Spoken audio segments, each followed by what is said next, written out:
consultation and review the status of the survey of National Highway the road connecting from Umiam Barapani up to the border of Assam in Malidor.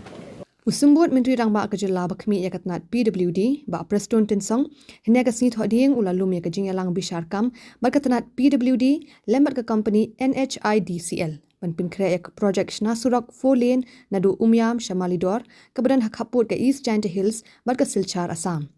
Yakane kajing yalang lapan long secretariat balawan simentari ki he officer katnat PWD lembat kinong ikmat naga NHIDCL ha kajing dan lang ki deputy commissioner.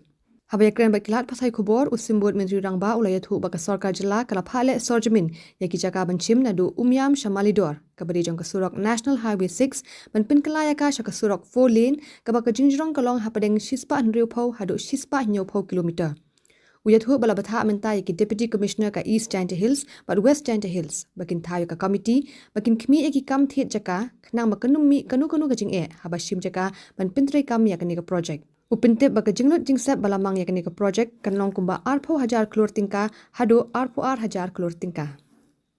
West Giant Hills and East Giant Hills, they are going to constitute this similar committee for this important project, which is very, very important for the state of Meghalaya.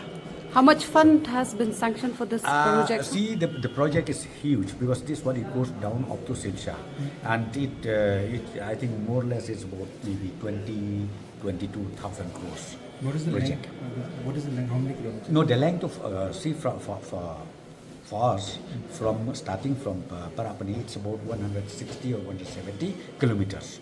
My concern is only for Meghalaya, but beyond that, then again, government of Assam is taking over the